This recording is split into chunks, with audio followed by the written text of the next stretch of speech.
That all you got? You play a song once and you go, what do you got, Kenny? It's like the same song. He'd even say it was the same song. So all I know is one song. You got to come up with something different but unique.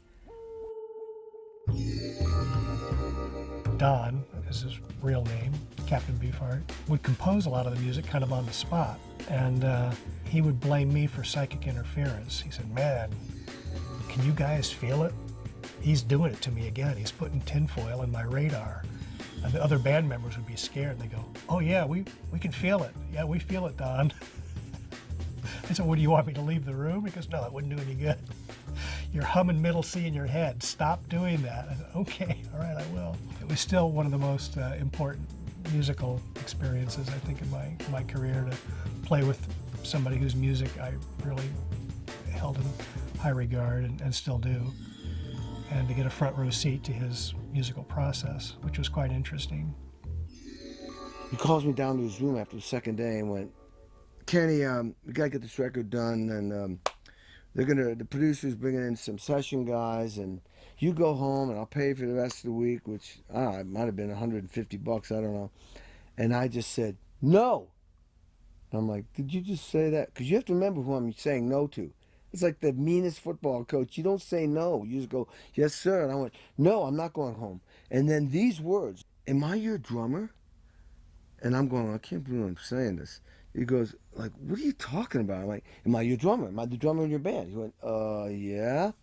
So if I'm the drummer in your band, I'm going to watch these guys play my parts on our record, and I'm going to benefit from that. And you're going to benefit because I'm your drummer. I could not believe I said that. It just came out of me. Anyway, and you don't have to pay me. I'll sleep on the floor. I don't care. And I stayed for 4 weeks and I sat there and watched and learned, wrote things down, went back, set up a plan based on what I thought I needed to do, practiced 8 hours a day, lifted weights, ran, was like a Marine. Like, just everybody get out of my life. This is what I do. My goal was, I'm going to make the next record. The next record won a Grammy, and we had 2 number 1 hit singles that launched my career, which was Jack and Diane, with the big drum break, which is still played on the radio 30 years later, and Hurt So Good. And I was part of it. When I was on tour with Weather Report this one summer, and we were touring in Europe, it seemed like the lighting rig was a little lower to the stage than it had been before. And the net effect was, when all the lights got turned on near the end of the show, it got really, really hot. You know, the steam is coming off your body.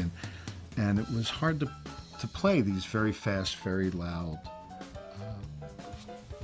tunes at the end of the show, which had a tendency to kind of go on and on. So I had gone up to Joe, who pretty much was a music director of the band, and said, Joe, when we're doing this last vamp, when I get to the end of my energy, I'll give you the signal, I'll give you the high sign, and can we take the tune out?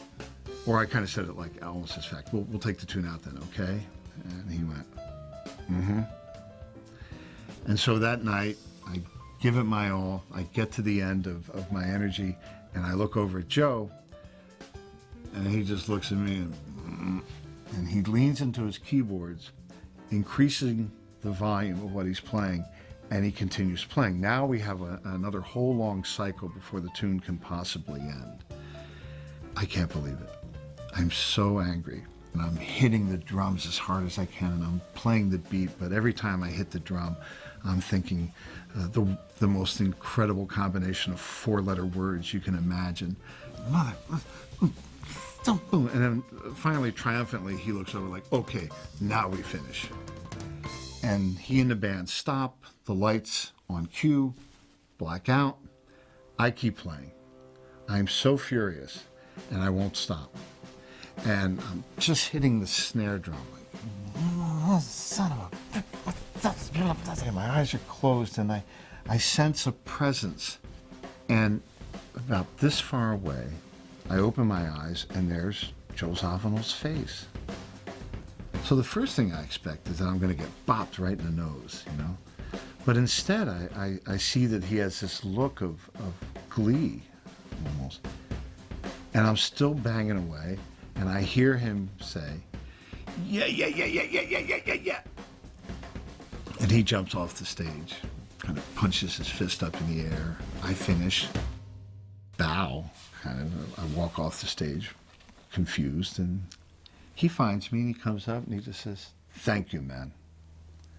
We go to the next town the next day. I'm summoned to Joe's dressing room. So I walk into the room and there's the band, and they all have these plastic cups half filled with cognac, and one is handed to me, and Joe holds the plastic cup of cognac up in the air and he goes, last night, Peter graduated.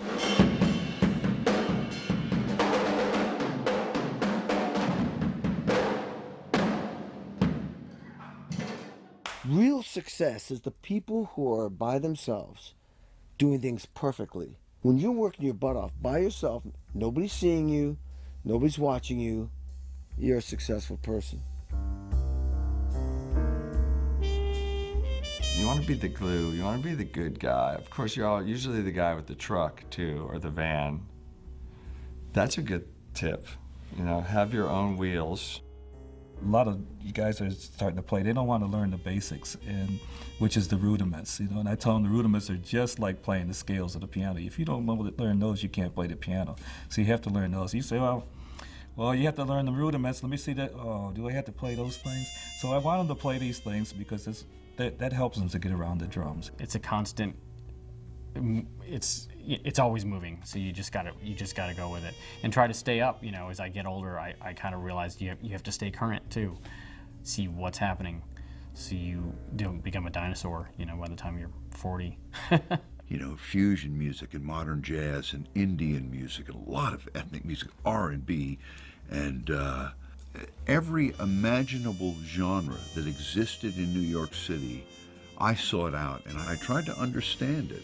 And that was good, and I think that in that way, I didn't have any preconceptions about what was good. I knew things that I liked more than other things, but I had a pretty open mind, and that was a great place to be with an open mind because I just took it all in. To not be narrow-minded, listen to lots of different types of music. Learn to play music, not how to play the instrument. It'll come hand in hand, but you're learning to play that instrument in order to play music. So why don't you just play the music first? That's how I learned, and it really stood me in good stead. I wish I would have been more open-minded to different types of music earlier on. And I wish I would have got into reggae and blues guys. And you know, there's great country drummers, there's great jazz drummers. It didn't come till later for me until I started to do more of that, and I became a more well-rounded musician because of it. All the stuff we're talking about, grip, reading, balance, styles, all of that is only half of the pie. Dude, what's the other half of the pie? Like what I wear? Well, that's part of it, but the other half of the pie is how do you get along with people? Are you somebody that people are gonna want on their tour bus for 6 months? Or are you going to be a pant load that brings the whole party down? Are you going to lift people up? Or are you going to be a drag and complain? Nobody wants a complainer. I mean, nobody wants to be in a band with an asshole, you know? And if you're the drummer and you're an asshole, there's another guy right behind you waiting for that gig. He might not be as good a drummer, but he might be somebody that is a team player that gets along. And then the other thing is ears. Listen to the music around you. These muscles on the side of your head are very, very important. Those are the best musicians that I've played with, ones that are good listeners and you can have a conversation with. For me, and I'm sure a lot of people can relate, when you first see that band or hear that album, that just like makes their hair stand on its end, and you just have that feeling. It's like you just always want to recreate that feeling, and I can't imagine what my life would have been if I hadn't have found that. It's when I kind of disappear into the music, that's when I feel like I'm successful in my expressing my musicality. Most of the time when I'm playing, when everything's clicking, you know, it's a very joyous experience, and there's no fear, and it's fun. I'm just digging the way it sounds. it's the one thing in my life that I don't have to think at all when I do it. It just flows out, and it's just great. It's, you know, it's liberating. It's fantastic. When I play, everything goes away. It's just about that moment. And when everyone's on the same page, like, it doesn't happen all the time, but when everyone is in that sort of whatever dimension it is,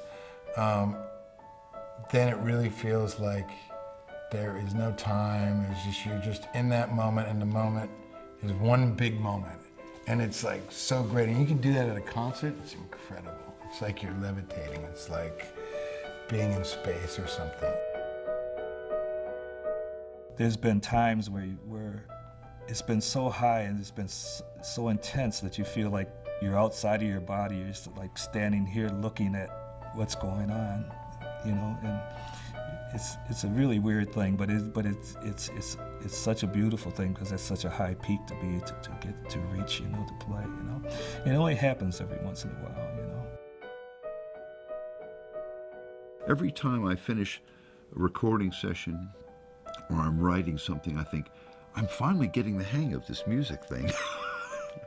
After all of these years, you know, I think a lot of musicians share that, you know, that you're always, it's a work in progress. And I can remember playing with some jazz guys in New York, and I wasn't making much money at all, but I was playing this great music, and I felt incredibly rich, you know, rich in the best sense. I'm not talking about financially. I feel rich inside, you know, playing this is what it's about.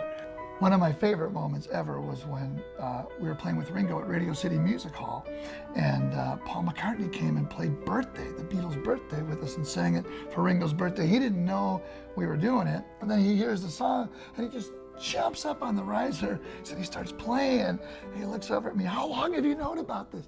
"Oh, about a month." "Oh, man, thanks." You know, it was just like, oh.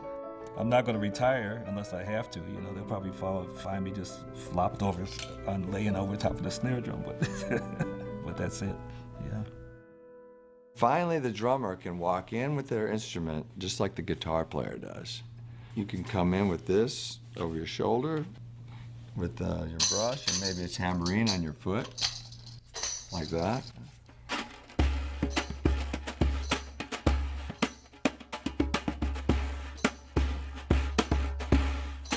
So you can, you know, it also gives you a better chance to walk away with a date because you don't have to wait and break down all your gear.